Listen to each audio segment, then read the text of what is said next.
Okay, I think we are live. If you guys could just let me know in the comments if we're doing good, that would be great.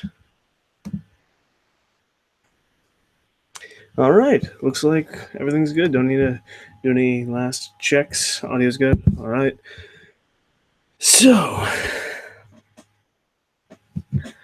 what are we going to call this? This little chat thing that we've got here.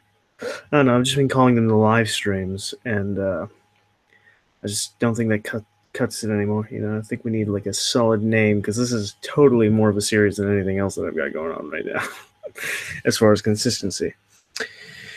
Uh, so hello Fox and Bat, hello Ender, hello Life Soul, Elias Prime, Brand Duncan, and Jupiter Astronaut. How's it going, everyone?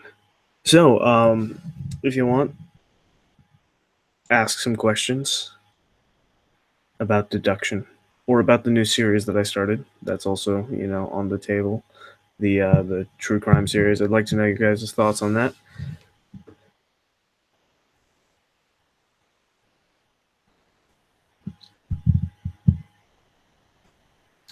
In the meantime, I'm just gonna keep on babbling pointless nonsense.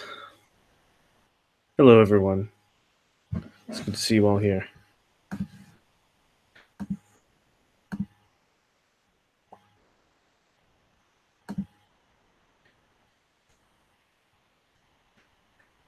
Do do do do.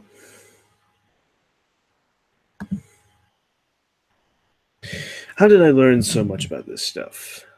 So primarily trial and error. Also reading. I've read Maria Konikova's book Mastermind and I Think Like Sherlock Holmes and Ben Cardall's book, the monographs, both of which are great, and they're both in the description as well if you want to go and check those out. I'm also currently reading this book, What Everybody Is Saying, by Joe Navarro, which is a great book on body language. My friend over at Observe has done a good review of that, but primarily just trial and error.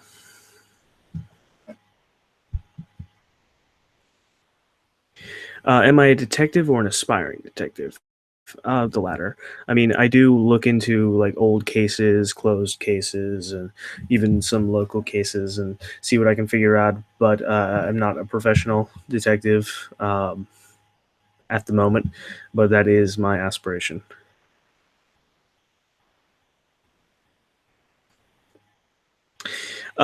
So the new series is not. Well, I'll read the question. Are you going to solve cases in your new series? No. That I maybe in the future I might make a spin-off series for that, but at the moment, what I'm trying to do with the series, the vision of the series, is not to be a case study of crime because there are plenty of channels and shows that do that already, and I do love those. But what I'm trying to achieve more with this is a detailed study of crime.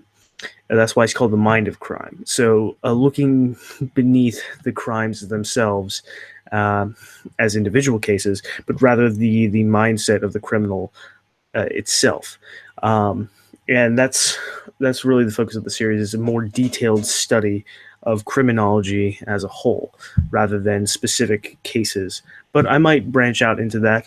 I feel like that sort of baseline study and understanding of crime is very pivotal and important when being able before one is able to actually solve crimes in in an efficient way. That's just my philosophy, and I'm trying to see how that goes.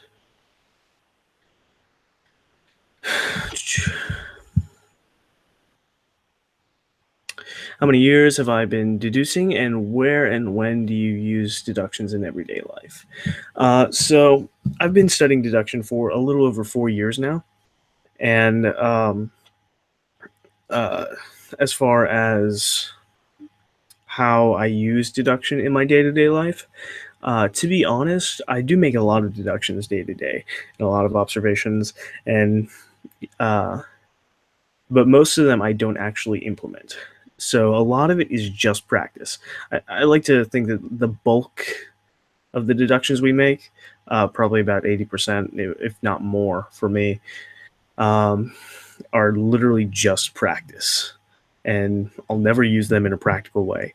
But it prepares my mind. Those experiences prepare my mind to use deduction in a practical way in other scenarios. So, um, in in those cases, I'm more likely to use deduction with people that I know, which I honestly don't do a lot because I respect the people that are in my life and I respect their privacy, even if I do.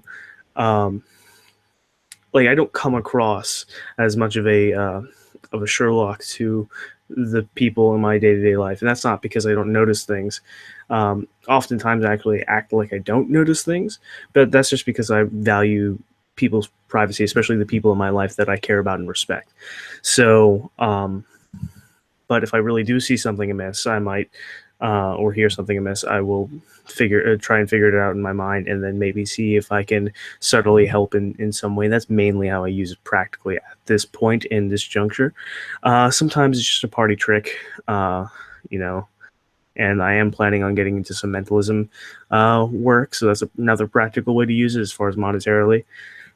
So yeah.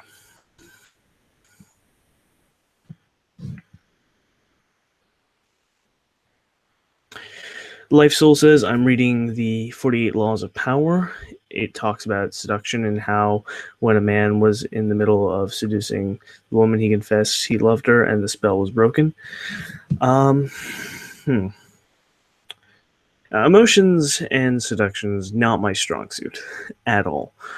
So I suppose that in that scenario, the woman in that scenario was not looking for emotional attachment, but rather physical pleasure. So when emotions came into it, then the deal's off. That's the nearest I can figure out about that.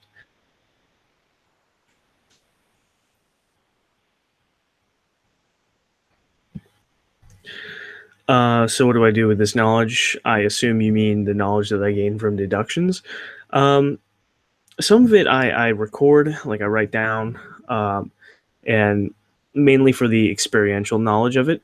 It helps to have a running catalog of the deductions you make, so that you can learn from your experiences.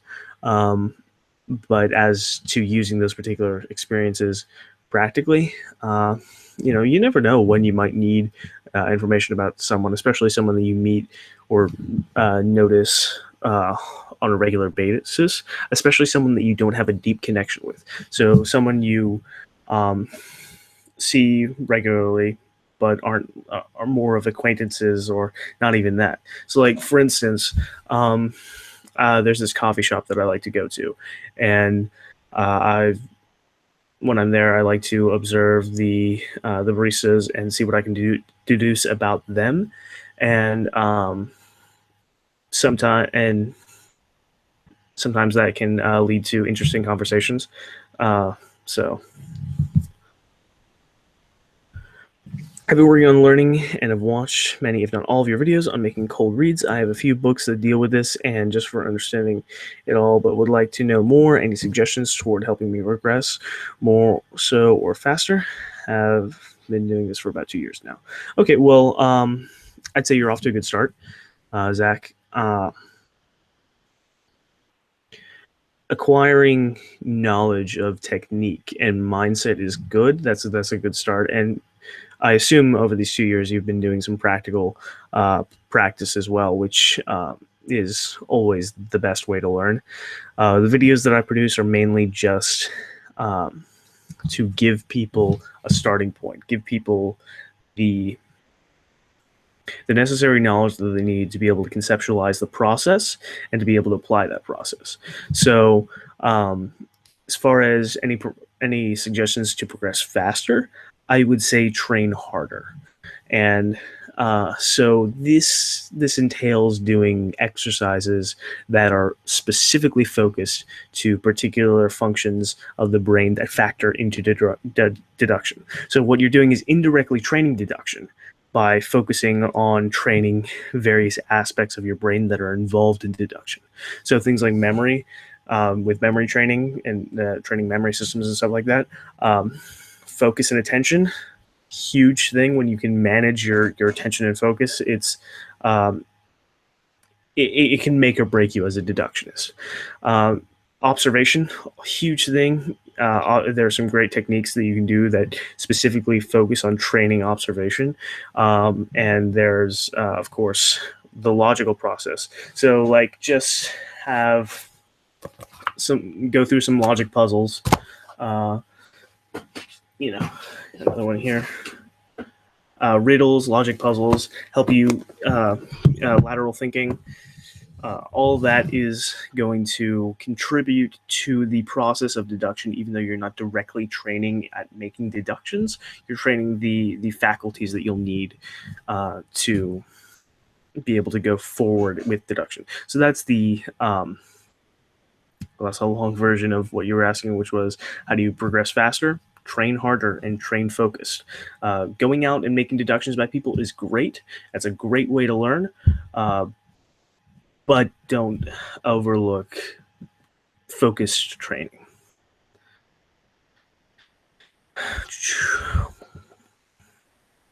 Okay. What are some good books for an intro of deduction in everyday life, like foundation concepts?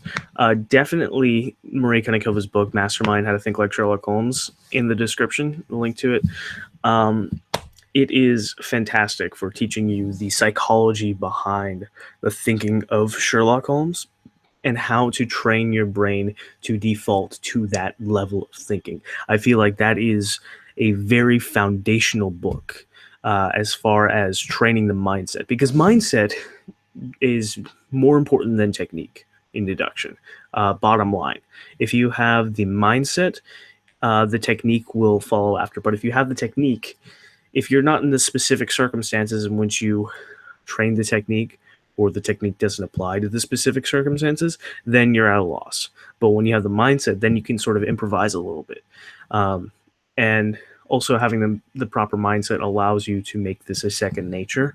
So definitely the foundational concept of a deductionist is training your brain to think a different way than what it is normally wired to do. Because we're wired to think reactively, not reflexively. So, and that works well when you are trying to avoid being murdered by a hungry lion or another person or something. And it is very efficient when managing resources when you haven't eaten in 3 days. But as it stands right now, in modern society, it's more humans have more leeway in regards to training our brains to think more reflective. And that's what that book is about. So I would say that's foundational. Another good book, of course, is Ben Cardall's book, The Monographs, which really gives you a great all-around conceptualization and application of deduction with a lot of good information about various tells and what they mean. How do you feel that science and technology will help solve crime? Well, I've done quite a bit of research in forensic technology and forensic techniques that are out there. Contrary to popular belief promoted by popular shows and stuff, forensic science is not as accurate as it's made out to be. And it's also not usually as plentiful as it is usually portrayed as. The application of reasoning, putting the clues together, and just interviewing suspects and witnesses is still an integral part of the criminal investigation process. Not to downplay the significance of forensic science, because forensic science completely changed the game. But you also have to take into account that as forensic science has been a concept, at least, for the last 100 years or more,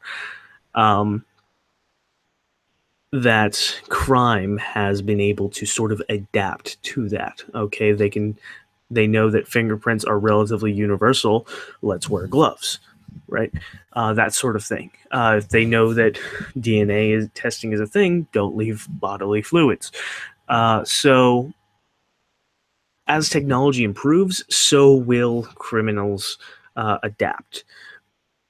What forensic technology, in my opinion, is should be viewed as is a means of acquiring data, not a means of putting data together.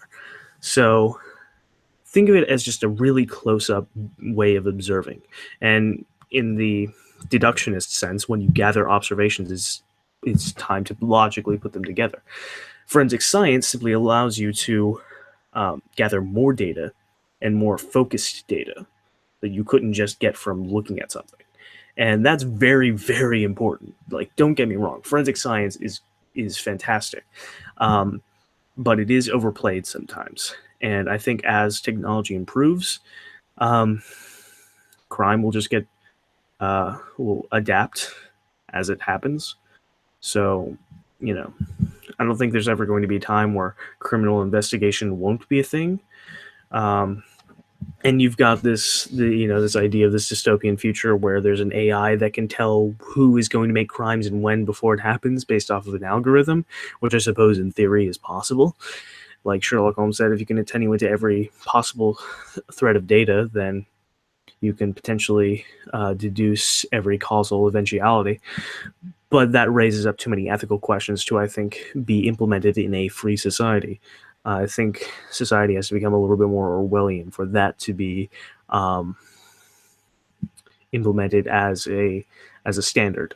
So as long as that isn't implemented as a standard, I feel like as much as technology regresses, the game will stay the same.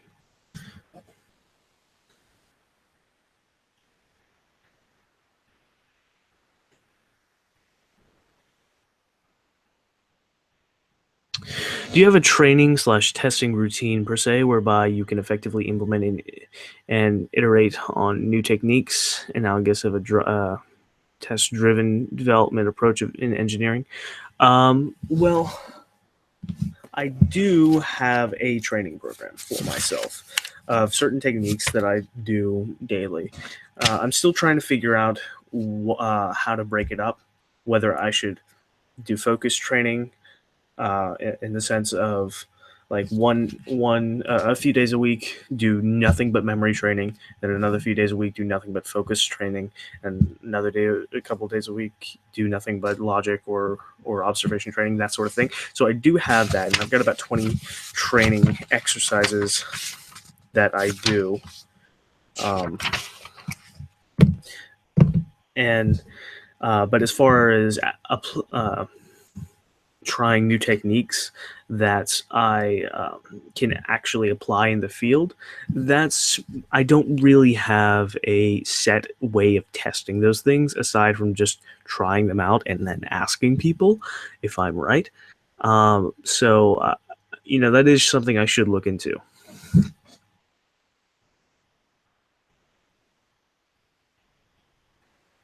What would I say is the most impressive or detailed deduction you have ever made? Well, there was one really interesting one that I made quite recently, actually, and I'm rather proud of. This is another instance at the coffee shop that I like to go to. And it is so there is this particular barista who's also a manager who I think I've seen about three times um, from going there. And there were some various things I was able to deduce about her, but there was one particular thing that I was able to deduce after only after seeing her multiple times. So that was very informative to me as a deductionist, um, in the fact that it affirmed my theory of uh, time frame and establishing pattern of behavior, and that sometimes you won't be able to make certain deductions about people without actually having seen them for long periods of time. I've only been able to really test this on just people that I see once, and then people that I see every day. But this is the first sort of opportunity that I really exploited, where there's just this one person that I see multiple times, but I don't have a specific connection with. So the deduction kind of went like this. So I noticed that she was of a fairly petite frame, but also had a decent amount of strength in her hands and forearms. That was borne out by a protruding vein on the forearm, which is suggestive of um, routine strenuous work with the hands. And her petite frame is just genetics, and probably mainly genetics. And then there was the fact that I deduced that her particular preferred style, as far as dress is concerned, was fairly rustic, based off the color palette, and the earrings that she had were had a wooden piece of art that was wing sort of thing. So rustic type of style, but also a sort of affinity for the idea of freedom and the outdoors, borne out by the wood, the wings, etc. So, and then there was the deduction that I was able to make over seeing her multiple times, which is that she's a creature of habit. And that was borne out by the fact that she has the same style of eyeliner every time, the same earrings every time, the same belt, and the same shoes every time. Now, of course, the shirt and the pants are her uniform and everything, but everything else exactly the same every single time. So, creature of habit. She's also very focused and task driven, which I see in the way that she works. There's never a dull moment where she's not doing something. So, all this put together, rustic fashion sense, strong hands, strong work ethic, and also the creature of habit, that all suggested rural background, possibly living on a farm. I've yet to confirm it with her, but to me, that's probably the most impressive deduction I've made recently. Anyway, I've got a comment from Super Chat. Thank you, Fiction Faction. Says, I'm having coffee. Some for you too, bro. Thank you. I'm not quite sure what the currency is, but thank you for your donation. That's very generous of you. So, hang on. I'm kind of falling behind here with the comments. Got a little bit carried away with that deduction story.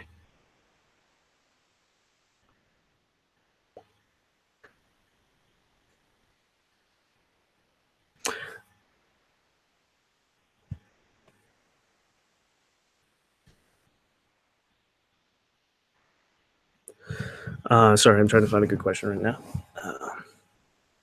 What sort of skills sets or information might be good to know in terms of making deductions that are unrelated to deduction itself, i.e., foreign languages, computers, and technology? No, sorry, didn't mean to hit the mic. So there is a video I've been planning to make forever now on knowledge base, and it's supposed to center on not necessarily the storage of knowledge, which goes into memory systems and all that, but rather the what type of knowledge you should store. So in general, try and study everything that you can. And I know that's vague, and that's why I hate that answer. So I came up with a better answer. And so here are kind of my go-to studies that are not specifically specific to deduction, but specifically. Okay, anyway, but are relevant to deduction nonetheless. So obviously, logic and body language; those are already part of deduction. So I'm leaving those out in this. So history. understanding history is essential to understanding the present. So if you, especially the history of the culture that you're in, and that relates to cultural norms, you should understand the culture and the history of your culture. If you are in a Western country like the United States, Canada, Europe, and I know Europe isn't a country, it's a bunch of countries, but if you're in a European country or North American country or just Western culture in general, Australia, New Zealand, you should understand the history of Western culture, the underlying principles and philosophies behind it, and that will help you understand the current state of affairs. And when you understand the current state of affairs, you can understand how those relate to people. So by understanding how they relate to people, you can then understand people better. You see how this circles back into deduction? So, honestly, because Western culture is the dominant culture of the world and because of globalization, it's probably, even if you don't live in a Western culture, it's good that you have a working knowledge of Western culture. That being said, for those of us who are in a Western culture, that's not necessarily to say that you shouldn't study other cultures as well, because their histories might be relevant, especially in regards to how they have influenced Western culture. Like how did the how do you like, for instance, part of the reason Europe came out of the Dark Ages was because of trade with the East, trade with the Middle East, particularly, which was going through their Enlightenment period, sort of at the time ish, and trade with Venice, which led to other regions. Also, the Crusades going into the Middle East and then bringing knowledge back. Those key ideas helped shape modern European philosophy, which then was finished off with the introduction of the Black Plague, which historians generally say was probably came from Mongolia and the Silk Road. And what the Black Plague did was it wiped out a third of Europe, right? Bad. Except it also brought us out of the Dark Ages because lower population density meant feudalism didn't work, because feudalism was dependent upon an expendable population. And when there's less people around, people become less expendable. And as a result, people start demanding more freedoms. And so when you understand that, and that's just one example of how another culture and another region influenced modern Western culture. So history, culture, you should understand those because those help relate to how the current state of affairs are and how those relate to people. And then also you should have a working knowledge of geography, particularly the geography of the place that you live at. And I know I'm getting a little off topic here, or I was. I'll try and keep it grounded with geography. But it's especially important that you understand the geography of where you live. And I'm not saying that I'm particularly perfect with this. There's plenty I need to learn about my city. But in general, at least the downtown portion of my city, I know very well. Because I walk there a lot and I observe where I've been and where I go. So understanding the geography of your city kind of will help you understand where people go, and you can understand like time frames. Like if you see a person who is in business attire during the lunch break hours at a restaurant, you might be able to determine what sort of job they have, not only by their clothes, but also by the time frame in which they could conceivably leave work, go to a restaurant, and depending on how fast the restaurant is, factoring that into account, sit at the restaurant, eat, then go back to work. So that's one way geography can help. Geography in a larger sense can also help as far as it relates to culture, but I won't go back to that. And also, pedology is a study that you should at least have some working knowledge in, and that's the study of soil and dirt and stuff like that. So basically how that relates to dirt left on shoes and mud left on shoes. I haven't really been able to get too much of a practical application of this so far, but I also haven't studied it too much in depth. But certainly something that I would encourage people to at least look into. I think I'm going to go into some more questions right now because, you know, I kind of spent a long time on that one. Who was inspired you to begin learning deduction? For me, it was Sherlock. Yeah, it was Sherlock for me too. Do I have a specific career path I want to go down? I want to get into the sort of a private detective. Well, I haven't really decided whether or not I want to be a private detective or a police detective, but probably, I mean, both have their drawbacks. So,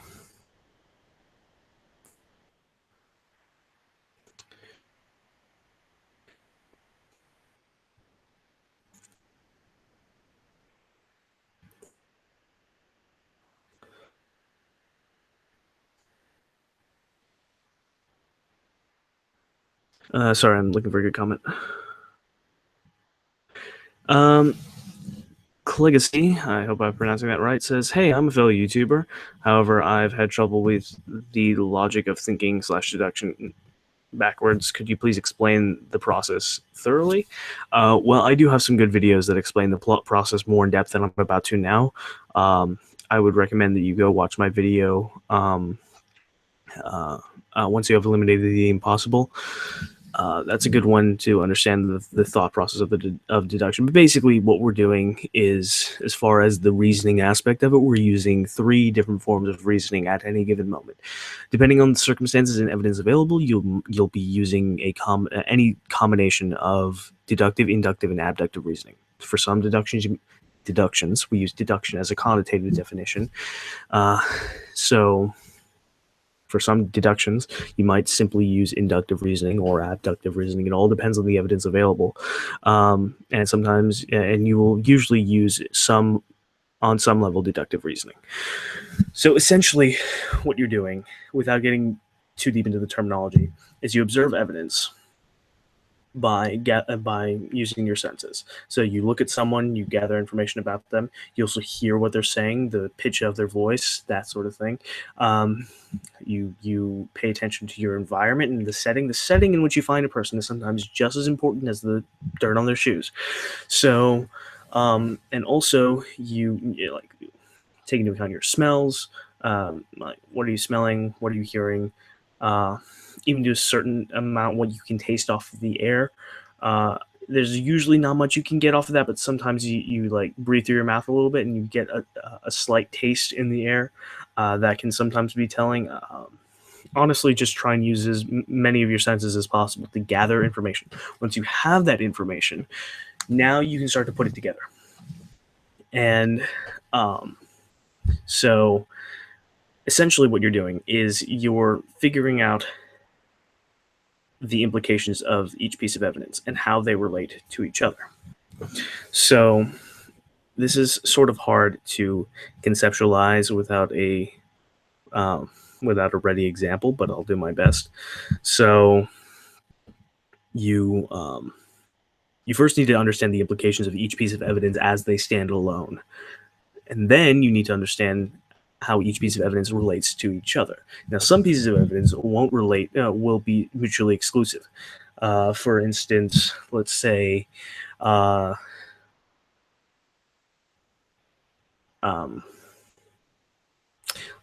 person's tan line, let's say a sunburn and and maybe a cut on a person's shin might be related. Maybe perhaps they went hiking. You could have a cluster of evidence, including those 2 things, that suggests hiking, right? So we could say that those 2 pieces of evidence are linked. And no, I'm not giving really good examples, but bear with me. But let's say that that their particular fashion style is not is mutually exclusive from their sunburn. See what I mean? So some pieces of evidence are relate to one set of conclusions, and another set of evidence relates to other conclusions. So you have to kind of put the pieces together and see how they fit, and sort of just trial and error in your head. Like, does this relate to that? No, that doesn't really make sense. Okay, let's see what this and this make. Okay, that kind of works. And then see as you go from there. Abductive reasoning plays a part in the sense of when you build a circumstantial case about something or someone. Um, when multiple pieces, like one piece of evidence might relate to like 10 different possible conclusions, right? But when you have 10 pieces of evidence that all could relate to 10 separate conclusions, what is the common conclusion that they all share? Because all the evidence is there. This is probably the best way to look at it. All the evidence is there, right? You, it's there, and they're all part of this person. So in that sense, they are all relevant to each other.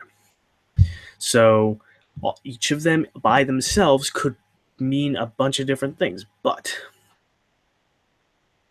because they are all together, they must all, any conclusion that you choose for one must be applicable to all the evidence.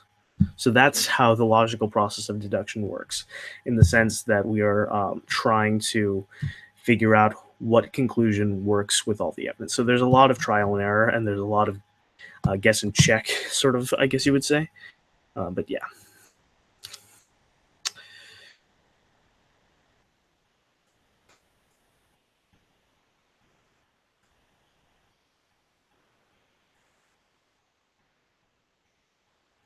Elias Prime says, I absolutely love going to school and making deductions. I'm very new to deduction in general, so I had a very fun time observing other people. Yeah, I kind of envy you, because when I first started getting into deduction, it was such an adventure. It was so fun, and it's still fun for me now. But I kind of look back on the days when it was so new with nostalgia. So that's cherish that time. Don't be too eager to grow up, so to speak. Man, I feel old. Shane Blank says, hello, I love your videos and the purpose of your channel. Why, thank you. Glad I can provide good content for people. Sometimes I don't wonder why you guys listen to me. I wonder why you guys listen to me, because I'm just kind of an idiot sometimes. Anyway, study in sociopsychology, dealing with the... Oh, wait, no, this is part of another comment. I don't think it's directed at me. Okay. To what extent have you implemented hacking, quantitative social engineering techniques in addition to your deductive measures? Honestly, not that much. I've been kind of playing around with them more recently, but I'm not very... I don't consider myself a very manipulative person. Honestly, I kind of, for most of my deductive career, you could say I've had a sort of purist view, I guess you would say, of I'm just going to passively observe, not interact with the environment at all, and see what I can figure out. That's kind of how my training has been for most of the my deductive career. But more recently, I've been starting to play around with, okay, let's start doing a little bit of social engineering in as passive a way as possible. But I don't like to manipulate people maliciously. So I do try and tend to be careful about that. And because I'm not the type of person to manipulate people maliciously, I don't see quite how I would apply that generally. Um, Lila Norman says the frog is basically his Watson or his Skull. If you watch Sherlock, yep, that is what he is. That is Fred the Frog, and he is the best.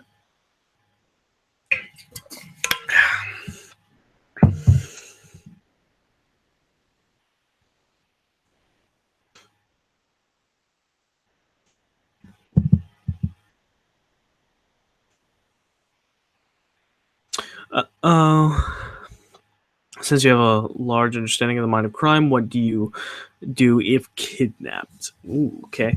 Well, I don't want to give any... Okay, disclaimer real quick. Any advice I give on how to deal with being kidnapped, take it with a pinch of salt, because I'm kind of thinking it off the top of my head, and that can be a really serious life or death situation, and you shouldn't just take one person's word on what you should do. So that being said, in general, there really is no general thing I think you should do, aside from if you're already in the scenario, be compliant until you understand what the heck is going on. As much as possible, try your best not to be kidnapped. So here's a practical application of one of the core principles of deduction: observation, situational awareness. If you're aware of your environment and your surroundings, your likelihood of being caught unaware and taken away against your will by someone who catches you by surprise is going to be much lower, right? If you understand body language and you're accustomed to reading people around you, you'll start picking out shady characters that you're like, maybe I don't want to pass by them in a dark alley. So that's a practical application of deduction. Personal safety. If you understand body language cues for the fight or flight response, flared nostrils, furrowed brow, dilated pupils, or constricted pupils, you see anger, you see intent, you see, perhaps you're doing a cold read of a person and you're just getting, okay, this person is probably unemployed, but also has some sort of workout regimen, this, that, and the other, and you conclude that maybe this is a bit of a dangerous character. He's been standing there like this whole time. He's been eyeing the crowd, but also trying to be inconspicuous. But since you're being aware, you notice that person, and so as much as possible, use this skill not to get kidnapped. But if you do get kidnapped, then be compliant until you understand what the situation is, and then as much as you possibly can, figure out a way to get out of it, because every situation is going to be different, and I wouldn't feel right about giving specific advice on what to do without understanding the situation itself. And so that's my 2 cents on that.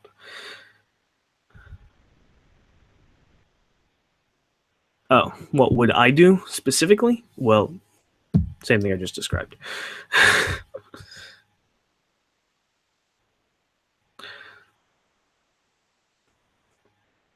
For your next series after The Mind of Crime, could you do one of the over 20 ways you were toying with to better enhance your deduction skill? That would be interesting and insightful for a lot of new followers and long-term subscribers.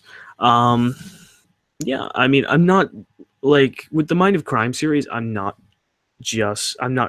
dumping my deduction content. Like, I'm still going to be doing deduction stuff, as well as the Mind of Crime stuff. So as far as the training exercises that I have, yeah, I'll do a video on those. And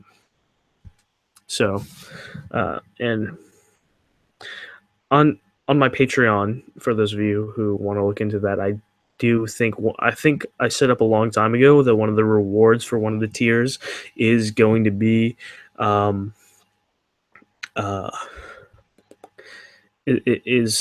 getting access to the schedule that I use, the training schedule that I use. So maybe I'll change that. I don't know.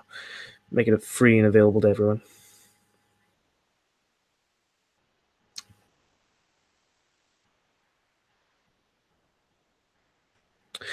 Okay, I imagine this person wants me to go fast with this explanation because they've got like 5 speedway flags and all caps. So could you please explain the quick basics of deduction, parentheses, for starters, parentheses, how can I train myself for deduction which could be precise, question mark, question mark, question mark, question mark.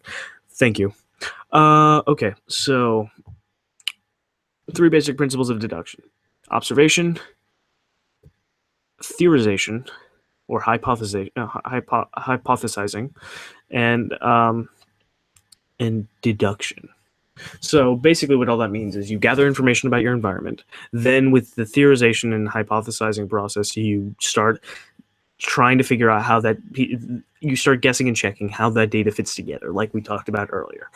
You start experimenting around in your mind with how different pieces of data that you've observed fit, and see if they all fit together in a coherent way within a particular theory. If they don't fit in a coherent way within a particular theory, you can toss that theory out. Then you use deductive reasoning at the end to, with established premises that you have based in the knowledge that you've stored in your mind, you apply that to the evidence, you apply that to the theories that you have come up with, and then you see, based off of that, you use deductive reasoning as a sort of last process of elimination. And this is all explained in my video, once you've eliminated the impossible. How would you apply criminology to deduction? I think that question is a little bit backwards, because I'm trying more to apply deduction to criminology. I'm trying to approach the criminal study and criminal understanding with the mindset that I apply to reading people. The same sort of logical approach that's based in evidence and application of logic. That's what I'm mainly trying to do. I suppose one can make the argument that one could apply criminal psychology to deduction, which is totally true, especially if you know you're looking at a criminal and seeing how you could read that criminal, or if you're looking at an old case and you're seeing how you could read the criminal based off of what's available. Understanding of criminal psychology is vastly important. But as far as criminology as a study of crime, I think it's more applying deduction to that than applying that to deduction.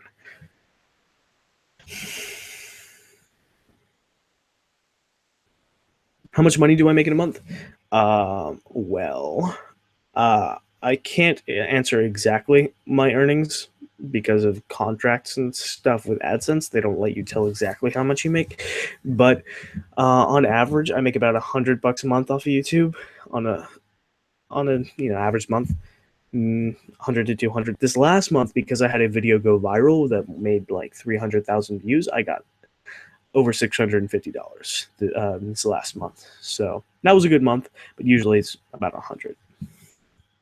And I'm also getting a total of $16 or $15 a month from Patreon right now.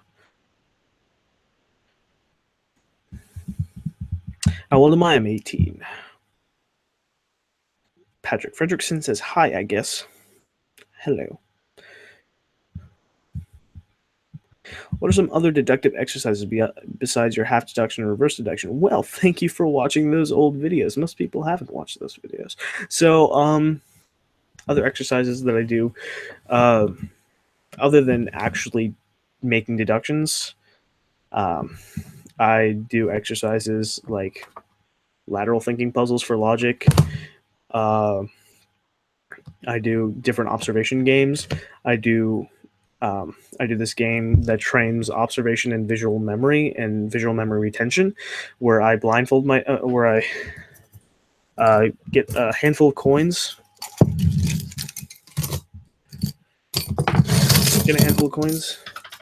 Right, and then I just dump them on the table.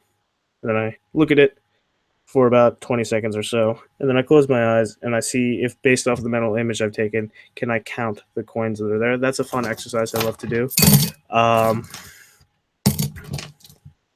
Other exercises I do are planning things out. So rather than like if I want to get up and go get something, like say my water bottle was empty and I wanted to go up and get some water, instead of just getting up and doing it, what I would do is I would imagine myself getting up and doing it first. And so that teaches your brain to be more reflective, which translates to all areas. This helps you be less quickly prone to emotion, helps you be more reflective as far as not jumping to conclusions based off of biases. So bunch of things that particular exercise can benefit in deduction. So instead of just getting up and going, thinking about it, imagining the specific route with great detail. So like based off of my mental simulation, if you will, could I count the steps? or do I know what's on the counter right now, since I know no one's come through the kitchen because I know that I'm home alone, and maybe if I'm not home alone, I haven't heard anyone go into the kitchen, so I know that the kitchen is the same way that I left it last. So do I know what's on the countertop? So instead of just getting up, planning everything out, and trying to imagine the world as in great detail as possible within that route, that's a great exercise for all the reasons I just described. And you can also do this literally while you're walking.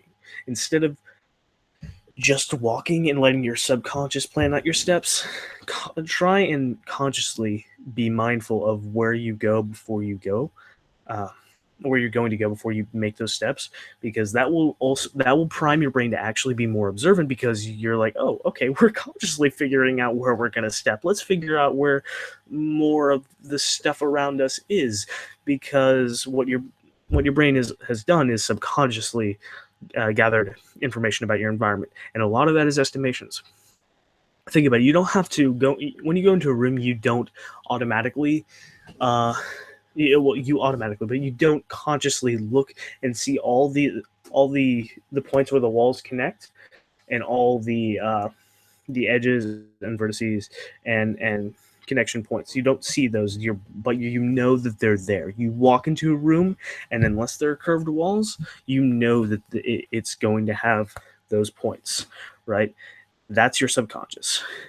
You don't have to consciously do that. So what we're trying to do is, on a certain level, um, train our brains to consciously observe our environments, and that also helps with teaching your brain to act reflectively as opposed to reactively, which helps in all areas of deduction.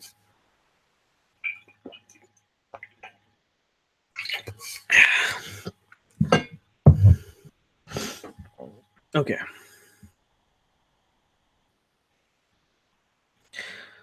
L says that Kira is about to kill him. Don't let him. Don't let him. He's he's not a nice person.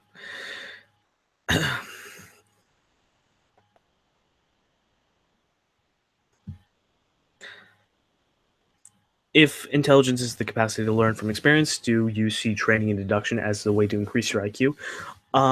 Honestly, I haven't done a lot of study into IQ, so I couldn't answer this definitively. And I haven't had an IQ test done since I was in fifth grade, and I didn't even get the results back from that.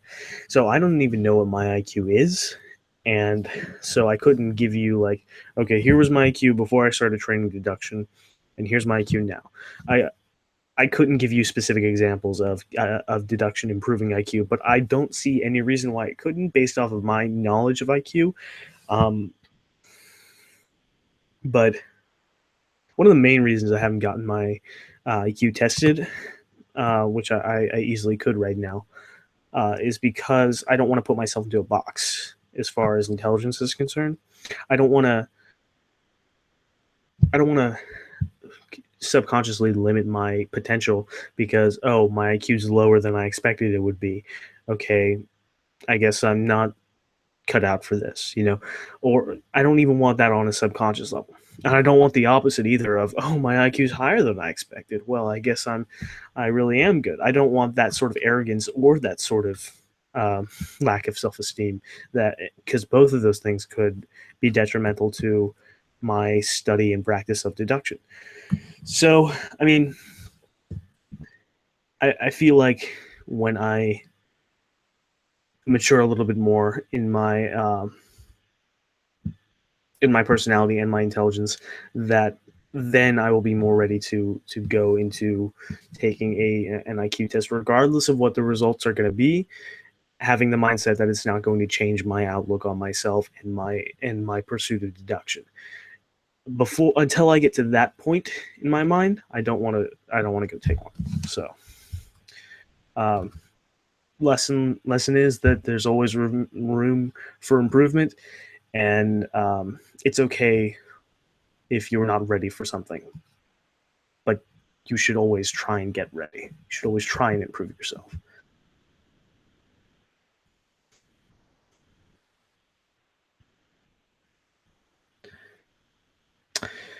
Gabby Jackson says, "Hello, mate. I love your videos. They are very informative and helpful. I have a question unrelated to deduction. Out of Sherlock, what female character do you like the best and why?" I assume you mean the show, and um, well, I think I'd have to say Irene Adler, and yeah, I'm just gonna leave it at that. So I'm going. Okay, so Patrick Frederickson says, "So I'm about to begin the journey to become a deductionist. Could you guys get me a reference of books off Memory Palace, Mind Palace?" Okay, there's a great book on Mind Palaces in the description down below. It's called Mind Palace: How to Memorize and Surmise Like Sherlock Holmes. It's written by a man called Ronnie White, and he is a two-time USA memory champion. So pretty good credentials right there. I haven't read that book yet. I've been meaning to, but he has his own YouTube channel, and from the videos that he produces and the demonstrations that I've seen him do, he certainly knows what he's talking about, and I would definitely recommend his book. Also, the monographs, again, link in the description, has a section about Mind Palace building and Mind Palace application. So if you want to get into Mind Palaces, those are two books that are great.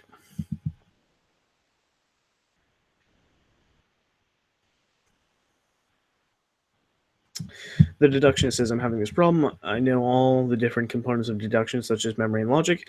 However, I don't know how to out of out of that, or I suppose you're trying to say put that together to make thorough deductions. Help me." Okay. Well, a lot of that comes from practice, but I would say the next for the next week or so, log your deductions that you make. All right, regardless of whether you complete them or not. So even if you just get to the point where you observe things and then you're like, I don't know what to do, write it down. Write it down. Write down as much of the process as you want. You can do it in bullet points. You can do it by paragraph, whatever you want, whatever is easiest for you to conceptualize. Right? Write it down, and then after that week, go back and find the common factors. Find the common factors of where you mess up and figure out why. Once you understand the why, you can then reflect on your process as a whole and understand how you go about this. And maybe you're like, oh, I was totally doing that wrong. Maybe I should reevaluate my approach. Without understanding the specific circumstances of your deductions that you make, I wouldn't be able to tell you exactly what to do, but that is how you solve the problem yourself.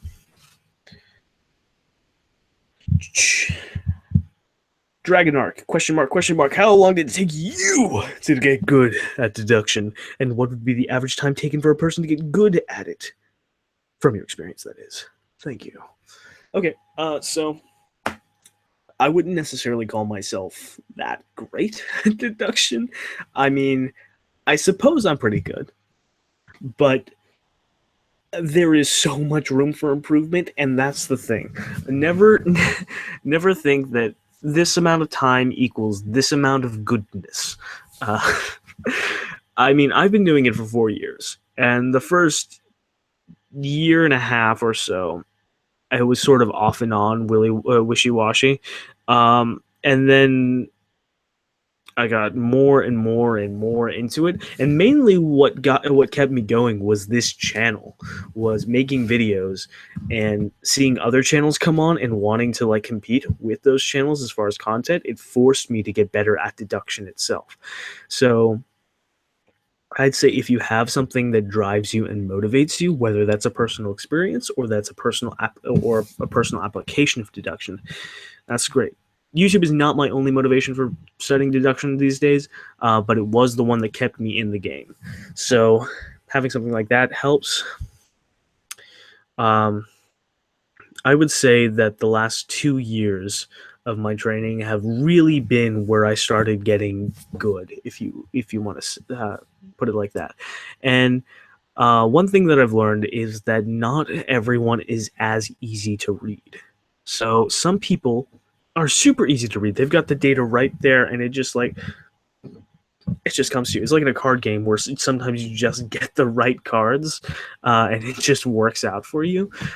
Sometimes you don't get that. Sometimes people are just better at hiding themselves, more self conscious about hiding their truth behind the facade. Um, and sometimes you're just not going to be in the proper mental state to be able to do it. For instance, if you're super tired or you've just gone through emotional distress, this, that, or the other, those are all factors that can influence your performance. So I'm not necessarily always consistently good.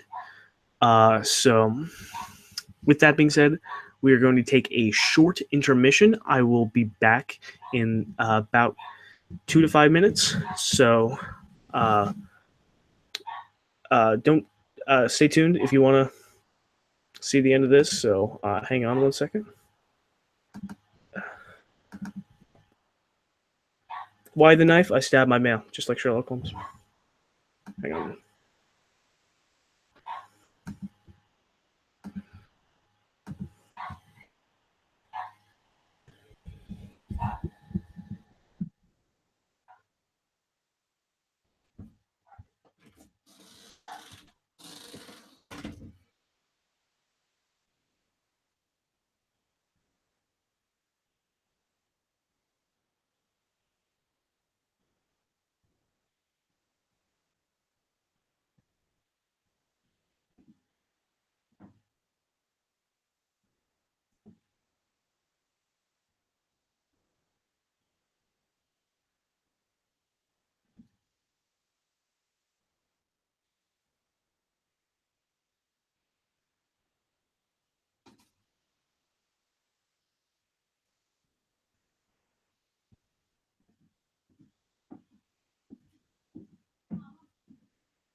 All right, I'm back. Can you all hear me?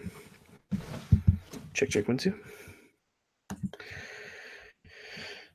How many do we still have watching?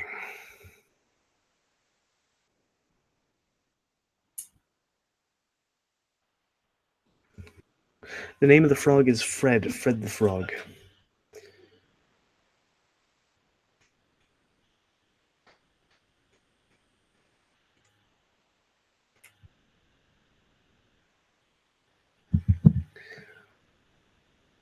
All right. Next one.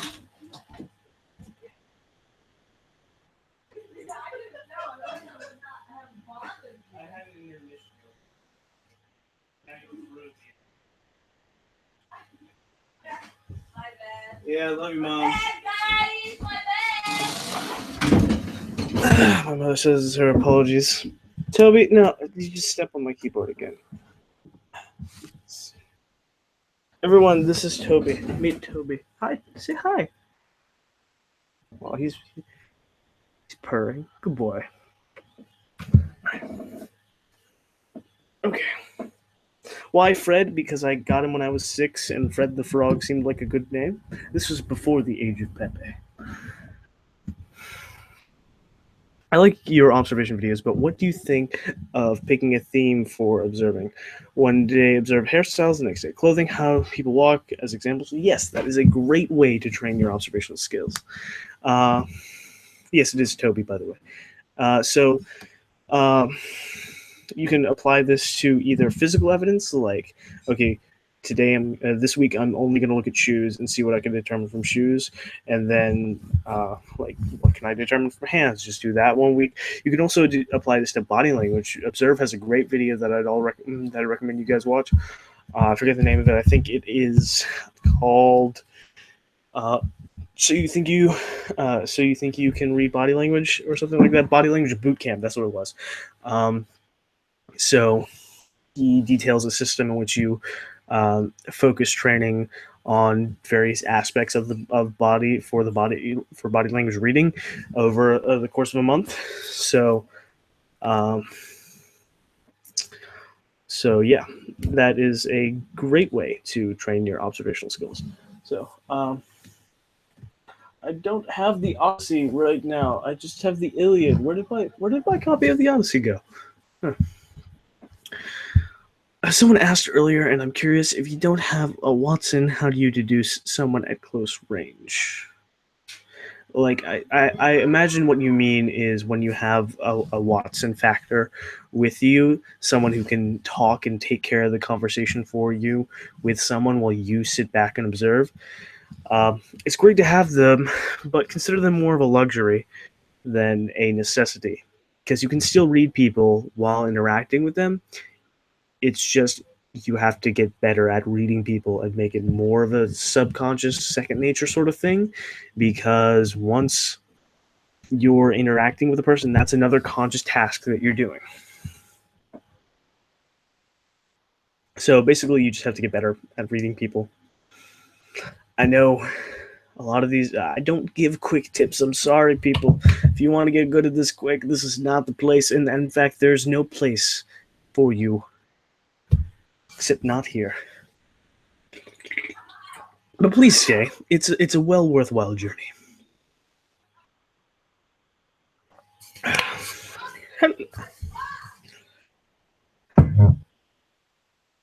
Be right back, you guys.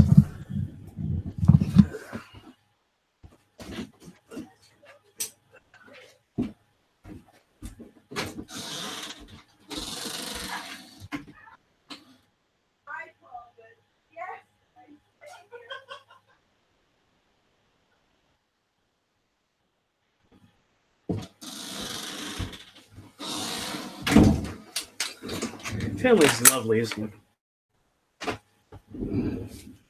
Just have to go put the fear of God into my stepdad every now and again.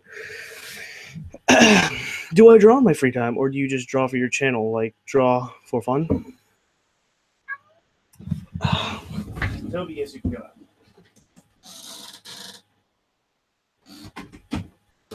Everyone wants to interrupt the live stream today. Yes, I do draw quite a lot for fun.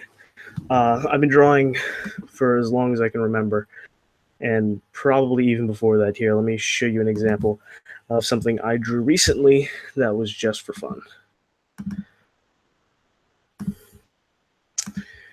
And screen share. Boom. So that was just something I drew for funsies the other day while I was listening to a podcast. So, yep.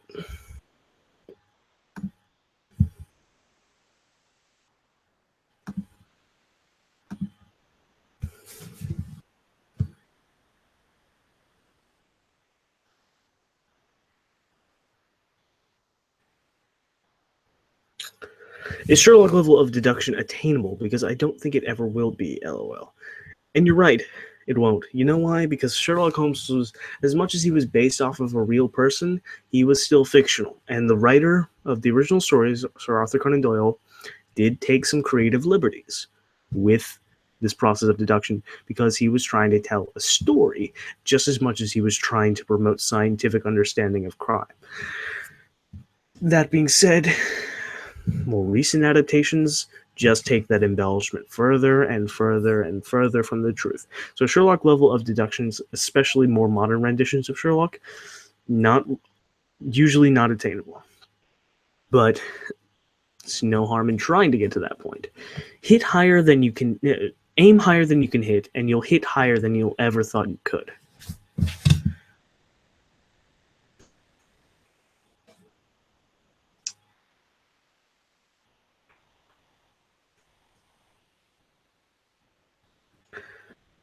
Oh, I guess you guys were talking about the drawing. Thank you.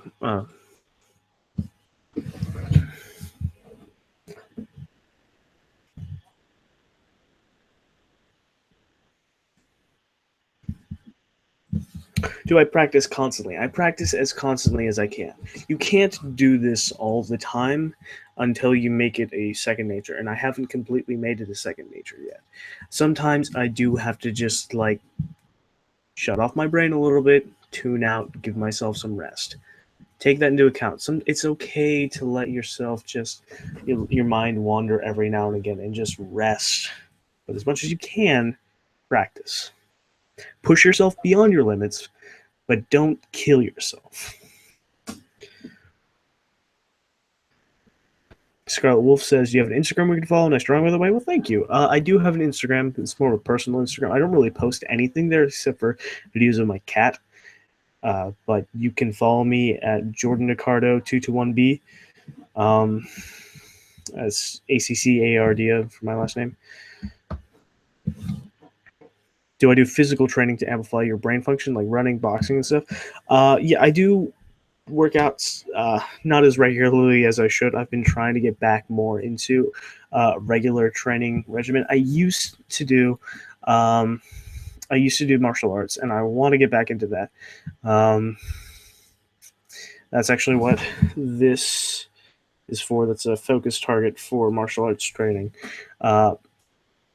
I'm of the same mind of the Greek philosophers of a strong body equates to complements a strong mind, and physiologically speaking, the healthier your body, the healthier your brain, because your brain is a part of your body, and your brain is the seat of your mind. So you need to keep your body healthy to promote better brain health. So I do try and implement healthy eating as well. I'm not the best at it, for sure, but I am trying to get into the ketogenic diet. I already do intermittent fasting, which is basically where you eat the same amount of food every day, but you shorten the amount of time in which you eat. So I start eating at around depending on the day, sometimes noon, sometimes 2 or 3. Depends on the day. I'll start eating at around that time, and then I'll stop eating at around 6 or 7. But I still eat the same amount of food. It's just the time frame is. So this has some various different physiological benefits. One of which being that because you're not constantly eating throughout the day, you're actually giving your body time to rest. Because we think when we eat, we get energy. Actually, what we're doing is we have to expend energy before we get it. And if we're constantly expending energy in our waking hours, because we're constantly eating in our waking hours, then we're actually devoting a lot of our energy throughout the day to digestion. which, I mean, we get this, we still have a net gain, right? But you know, that's energy away from brain power.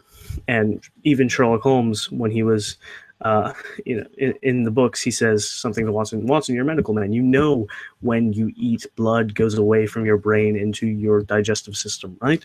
So I don't eat when I work; it slows me down. Basically, was the idea. And now with modern science and the place that I work at, I edit a podcast called STEM Talk, and we have had people experts talk about this, and it's pretty interesting. But basically, intermittent fasting promotes ketone production, which is basically a substitute for glucose, which has actually a higher ATP efficiency rate than glucose, and it's what your body starts producing when it burns fat. And that's the energy source that you want when you're fasting, because that's what it makes your brain sharp. It promotes brain activity, because think about it. When you're a hunter gatherer or a nomad or a warrior, when you're not eating a lot and you're hungry and you need to eat pretty soon, you're going to be uh, you need to be more cognitively able to get your next meal. So that's why that works. And also the ketogenic diet itself, I'm trying to implement, but I haven't really been able to cut out the carbs that I need to. But anyway, so that's all I'll say on health as far as deduction is concerned. And I'm no health, not by any stretch of the imagination. I still eat plenty of junk food, and I know I shouldn't, but what martial arts have I done? Well, when I was like 6 or 7, I did Kempo karate. I don't really count that, but um, I also did judo for a few months. But the main martial art that I did for about 2.5 years was Taekwondo, which was, I think, a good starter martial art because it really helped with the core movements that are present in most martial arts, the stances, the mind body connection that I developed, the muscle groups that I developed. And the instructor I had was a good instructor because he geared it as much as he possibly could to self defense. Which was great. It wasn't just all about the tournaments and stuff, which you do find a lot with these Americanized martial arts, and there still was plenty of that. I wouldn't say that I was necessarily um, uh, prepared for you know uh, a street fight in completely, but also I've had some practical uh, training with having an older brother and always losing in a fight to my older brother throughout my childhood and into my adulthood. So, yeah, um, that I'd say getting my butt handed to me was the main martial art that I was trained in, and my main instructor was my brother. But Taekwondo was the longest formal training I've had, and I'm planning to get back into martial arts, but more self defense oriented martial art. I just um, need to free up. Well, I need to figure out a good place to go to. How do I test observations? Do you start a conversation to see how accurate you were, and if so, share with us some of your best deductions? Well, I shared one of my. I won't go into another deduction story now, because I already went through one earlier and they're pretty lengthy because I have a tendency to over-explain things because I'm long-winded and stuff. But so like yes, starting a conversation with someone is a good way to is the really the only way to truly confirm that your deductions are accurate, and that's a good thing. And depending on how good your read is of the person, you might be able to determine what their reaction might be. Is this a person who's going to tell me to go piss off, or is this a person who's going to be like, oh, that's pretty cool? You should be able to tell after a while. And there's nothing wrong with being told to piss off, I guess. I mean, shouldn't really shouldn't let that hurt your feelings in any way, and just don't be afraid to ask people. And if you are trying to work up the courage, there's a great technique that Ben Cardall on my last live stream talked about, where you go around with a clipboard and you write down the deductions that you make about a person on your clipboard, and then you go walk up to somebody and say, "Hey, I am working on a psychology project for school, and it involves taking surveys about how comfortable people are talking about their personal lives with strangers.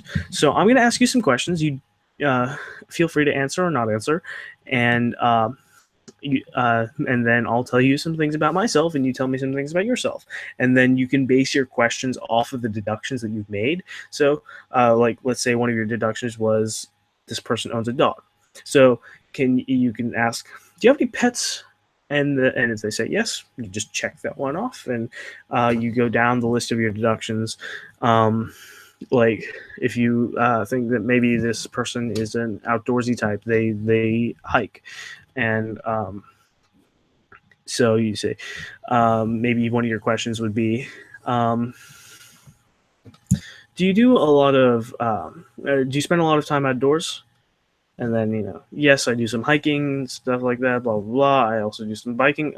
You check that off and be like, oh, I didn't get the biking part, but maybe if I had looked at their calves and seen the development of their calf muscles, I would have been able to conclude that. So that's a good way to do it if you're working up the confidence, because you can hide behind this idea of this pseudo psychology study. You know what I mean?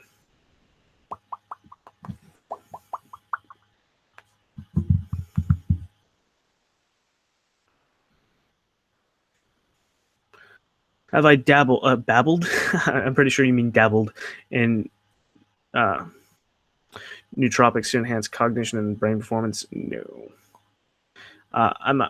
I assume you were talking about like brain chemistry altering drugs, which I don't dabble in those. I honestly have no interest in dabbling in those, uh, because personally, my philosophy uh,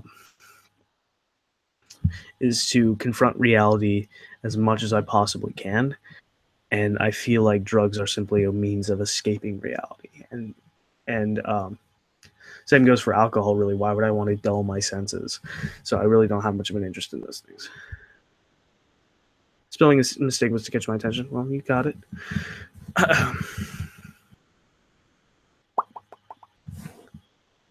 Let's see. Yeah, I would check out Krav Maga or one of those other martial arts, but there's not a good training place around here for that.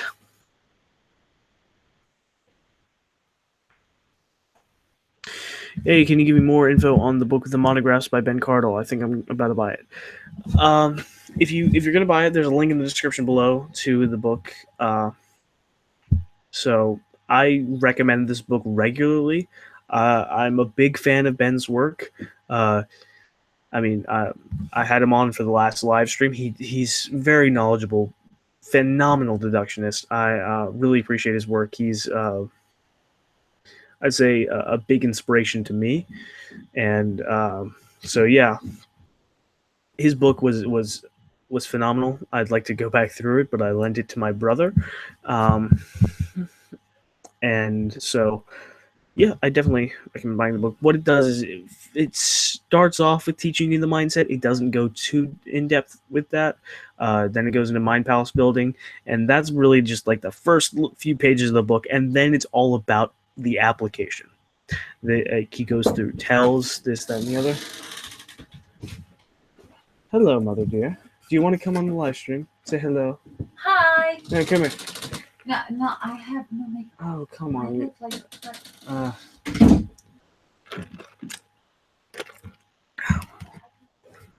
So, yeah, definitely buy the monographs if you want a good book to start with deduction.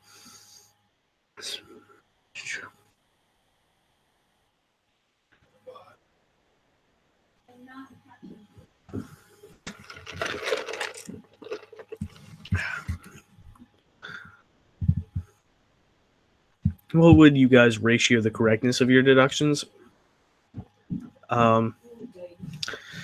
I don't know. I'd say every 8 out of 10 of my deductions is mostly accurate, and by that I mean sometimes I make broad deductions that encompass a specific conclusion, but not able to come directly to that specific conclusion.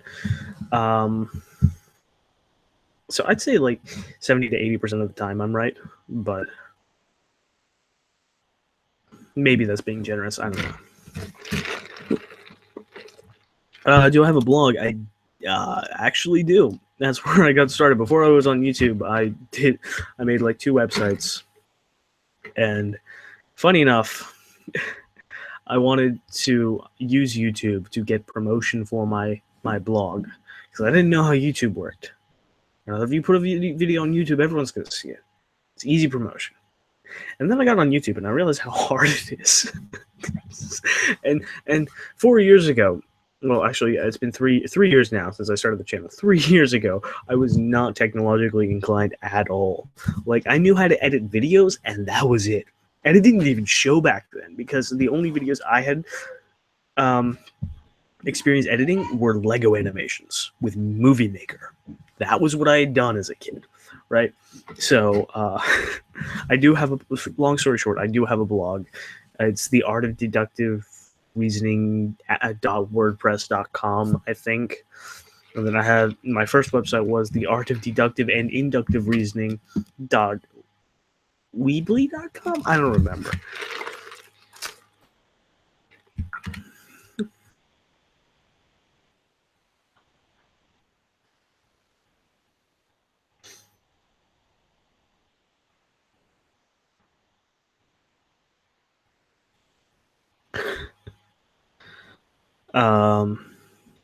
Right now, where I attend school, they give karate and recently keto, which learned martial arts for the future. That's cool.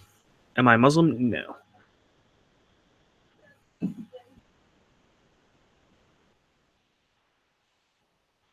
What do I drink? Mainly water, as much as I can, but my mom just came in with the soda.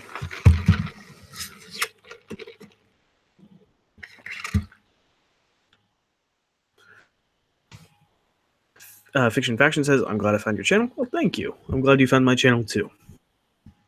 Really boosts my ego when my subscriber count goes up to 31,000. And then it really knocks my ego down quite a lot when I realize that when I only get 1 to 5,000 views per video, that at least 25,000 people are ignoring me on a regular basis. That really makes you feel good.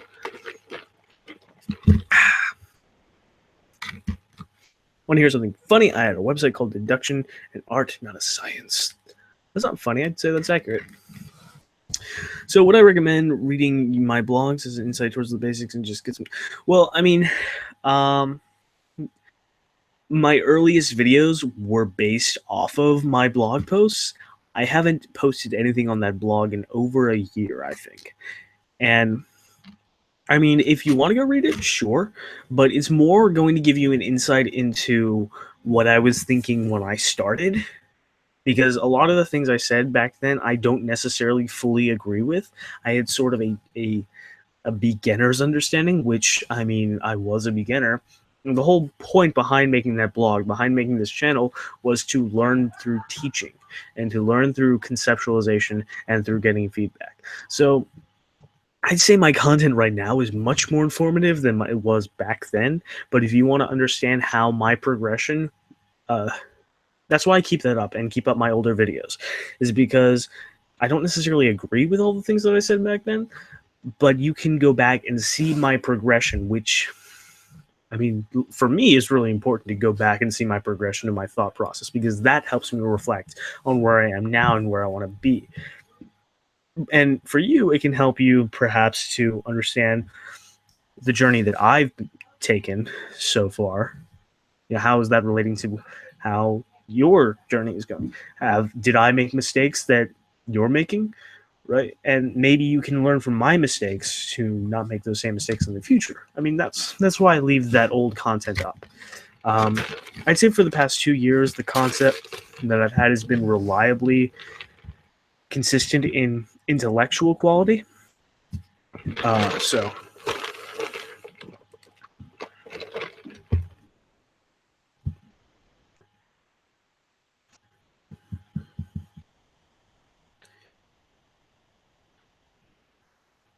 Yeah, I'm an INTJ. I said that in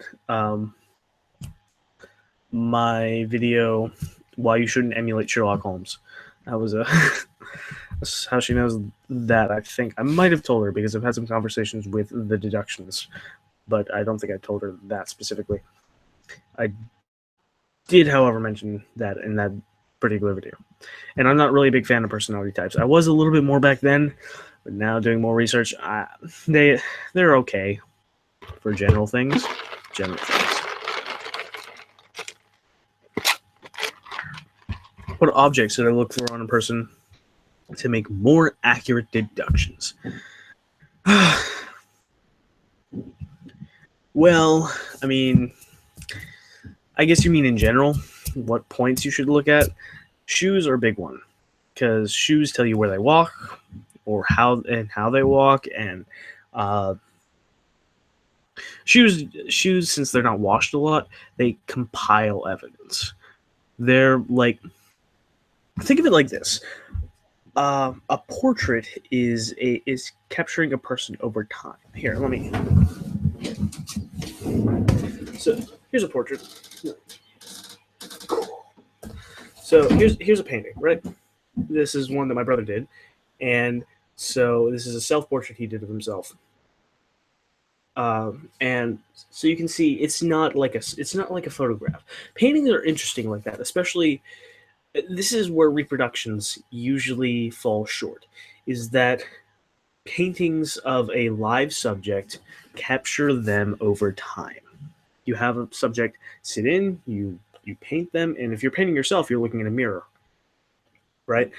And you paint them over time, and you see their expressions change oh so slightly, and their heads tilt so slightly. And I know this seems like I'm getting off on a tangent here, but hear me out. I will get to the point of this. So the so over time, you compile a portrait of a person's face over time. It's not a snapshot of a split moment. It's almost a progression. And you can sort of see that layering in a painting if you look for it. And it gives it sort of this dreamlike, ethereal look. And relating that back to shoes, think of the same thing with evidence compiling on shoes. It's evidence over time because shoes aren't washed that often, and so that can give you insight over as people's habits. Although shoes by themselves usually can't do that, but they do offer quite a lot of insight. Jackets, same principle, toned down a bit. Hands, definitely need to look at those. Fingernails,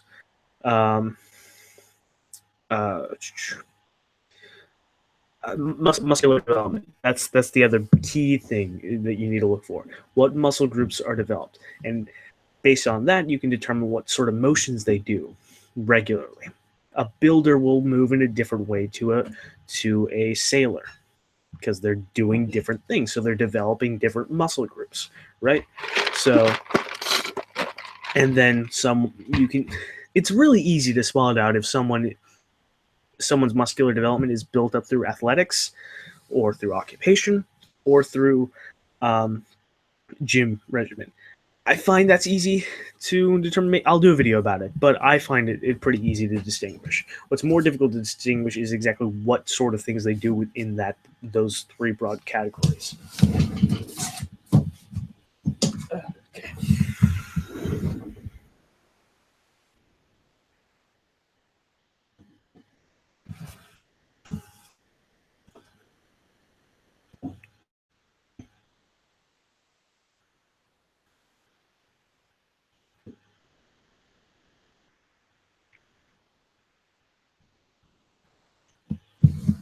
What psychological/behavioral principles and phenomenon have you found to be distinctly emergent and, by extension, efficacious in deduction? So, I assume you mean for reading the general masses and not as far as deductionists themselves. I don't think there's any particular psychological things that I have seem to have the most significance. And I'm really just now starting to really delve into psychology, so I think I'll have a better answer for you in a few months.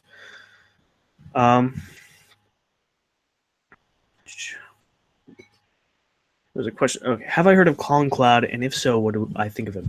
Yes, I mentioned him in a video before on 5 Real Life Sherlock Holmes. I retract my statement fully. He's not a real life Sherlock Holmes. He's a fraud. There are a number of reasons why. But I won't go into that right now.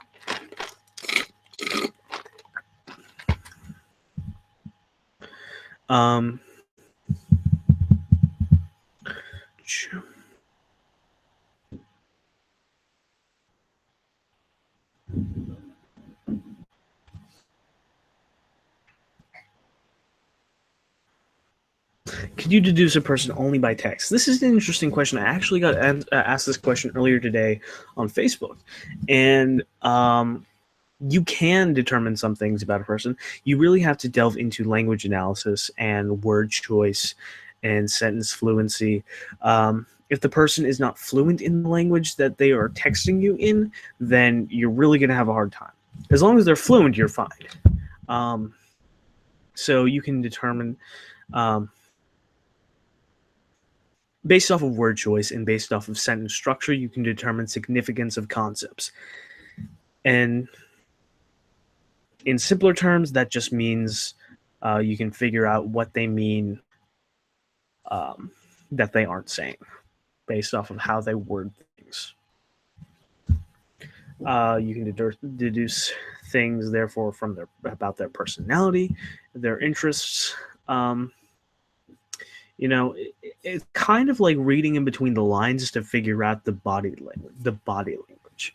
In a normal conversation, what you would be getting is the nonverbal tells on top of the verbal communication. With just text, you're trying to figure out what their nonverbal communication would be. Basically, that's why punctuation exists, to sort of help show not only the what is said but how it is said. It's more difficult than reading a person that you see, definitely, but it is possible, and it's kind of hard to explain, to be honest. But I employ it regularly because I get asked a lot of questions by a lot of different people. If you're getting the racist from the frog, no, he got it before Pepe was a thing. Yeah, I'm definitely not a racist. I don't know who's asking, who said that. Oh yeah, now I say the great munchies. No, I'm not a racist. I feel like if you judge a person's character based off of the concentration of a pigment around the nuclei of their skin cells that only exists because of geography and human society development in various places on the planet, and you relate that to cognition or character, I feel like that's a very, very not smart thing to do. Racism as a concept is just very stupid.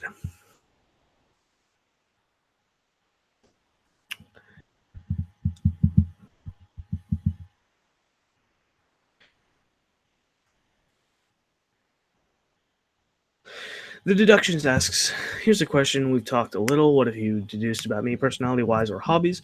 Well, I mean, your hobbies, you've told me that you draw, and I know that you have an interest in making videos, but you don't have the means to do so because your computer has died. As far as your hobbies go, that's basically where I'm at. But as far as other things about your personality, based on the stories you've told me, I can see that you're quite an assertive person. You're quite a self-defensive person, in the sense that you defend your honor. You defend the honor of the people that you care about. That's a core personality trait of yours.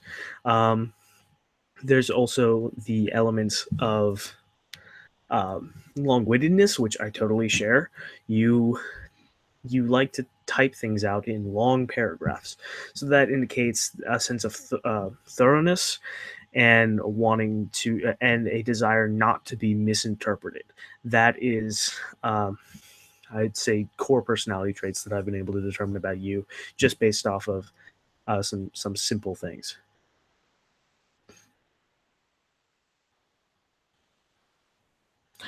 Zach Packwood says, "Sorry guys, but I have to go. Must reside to homework and mindless video games. The art of deduction. I gave a name earlier after you came back from your break. It might be acceptable. See you soon. See you, Zach. Thank you."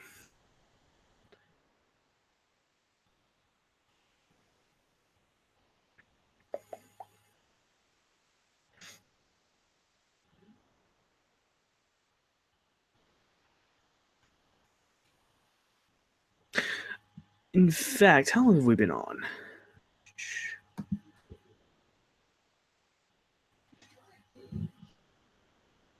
We've been on for about 2 hours.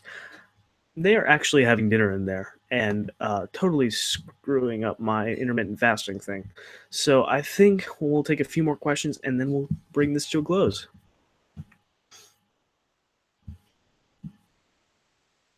How do you figure out if someone's lying? Okay, well, that's not a quick question, actually, because the answer is quite in depth. Because understanding a person's body language is different from lie detection. I mean, you use your knowledge of body language in lie detection almost primarily, and language analysis and things like that, but it's more difficult to determine when nonverbal communication is genuine than just noticing it. I mean, uh, key point is to observe a person's baseline. That's how they act when they're not lying and they're comfortable. And then when you see deviations from that baseline, then you that is a tell that they are either nervous or uncomfortable or something has changed. Perhaps they are focusing their cognitive abilities on more thinking of something to say because they're not telling the truth. So establish a baseline, determine deviations from that baseline, observe micro expressions. So those are flashes of different expressions on the face. So if someone's smiling, right, and then they have a flash of anger, right, just in the eyebrows and the nostrils, then the smile is probably not the genuine emotion because micro expressions are subconscious. You can't really control them. I can't do it on command because it's literally like that. And you have to train to be able to determine that. So when you see conflicting emotions like that, also masked emotions. So let's go back to the smile. So if I have a smile like this, and not only are my lips are curved, but my eyes are scrunched, right? And you can see the little wrinkles right there. That is a sign of a genuine smile, right? But if I have a smile and then maybe my eyebrows are like this, my eyebrows are showing sadness. So if I were to do, the eyebrows fit more with this mouth than do with this mouth. So I'm either sad. I'm sad about something, but I'm trying to mask it with a smile, right? More commonly is the angry smile of your eyebrows are in the anger position, but you're smiling. Also, remember that genuine emotions on the face are fluid. You're never gonna have a smile that's genuine and just plastered on like this. It's never gonna happen because the face is always changing. If I if I smile, it's gonna last a few seconds, and then I'm gonna just like the smile will change. Maybe I'm still happy, but my smile is morphing into something less extreme, and then maybe it morphs into another expression. But genuine expressions are never static, so that's another thing to look for. And then, as far as body language is concerned, if you understand the whys of body language, then you can better understand what the body language means. So that's the short of lie detection. My friend Logan's channel called Observe is focused specifically on body language and lie detection. So if you're really interested in that, hop over there. Make a subreddit. I've thought about it. I'm still trying to figure out how Reddit works at the moment.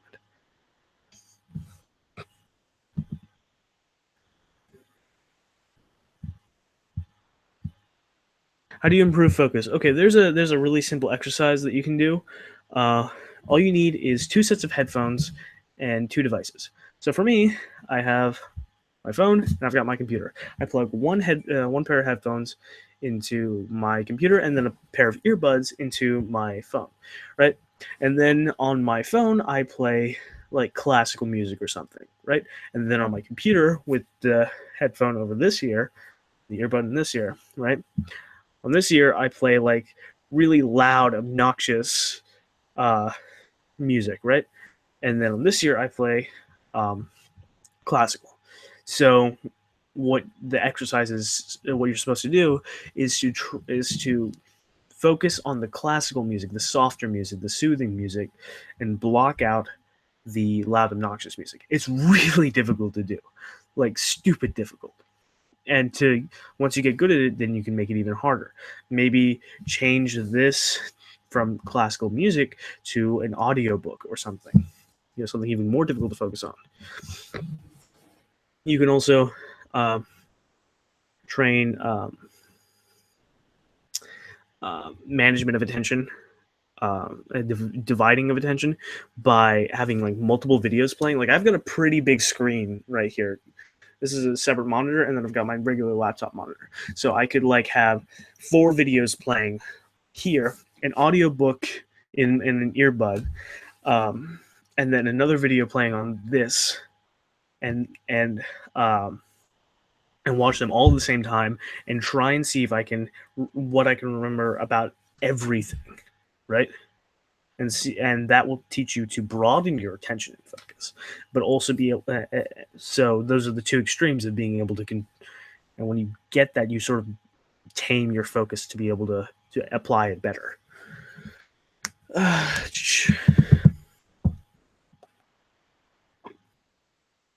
Meditation, yes, fiction faction. Meditation is a great way to improve focus as well. Mindfulness meditation in particular.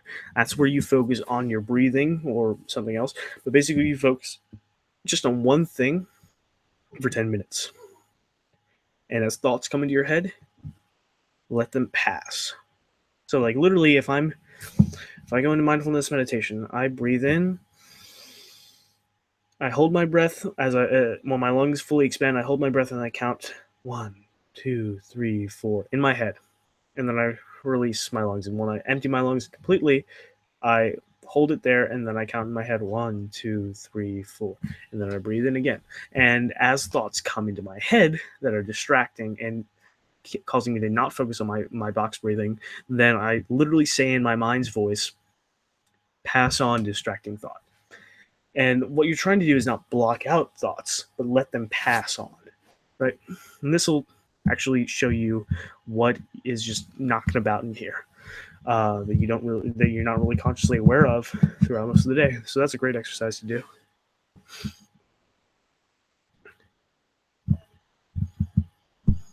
So I think with that we're gonna wrap this up. It's been I haven't taken the Big 5 personality test. I should agreeableness and conscientiousness. Yeah, I should probably look more into that test. I think I've heard of it before, but I haven't really researched it, so I'll check it out later.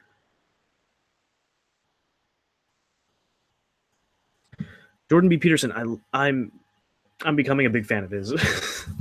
I need to get his book. Anyway. Okay, one last question. Robin Sim says, "Hey, I'm new to your channel. Do you think you can find personality traits in someone's handwriting?" I don't see why not. I think you could get some broad things, but you're more or less going to get more of how they're feeling in the moment that they were writing, like high pressure on the writing utensil, which is clearly seen through how dark the line is and how deep it is penetrated into the paper and misshapen the paper. That'll tell you that they're probably frustrated or angry while they were writing that. So you're going to get more of an idea of how they're feeling at that moment. I need to do some more research into graphology, and I plan on making a video about that. I've just got so many things I need to learn. So anyway, with that being said, thank you all for for watching. Thank you for watching, all you aspiring detectives out there. Links are in the description below for all the gear that I use in my videos. If you want to make videos or whatever, and there's also some other links to some different resources down there. Those are Amazon affiliate links, which basically means I get a cut, like a 3% commission for those. So I mean, the books are down there that I mentioned today. So if you want to support the channel, and you also want to get some cool gear or books or whatever, the links are in the description. If you don't want to support the channel, don't use those. So with that being said, I'll see you guys next time. Arrivederci.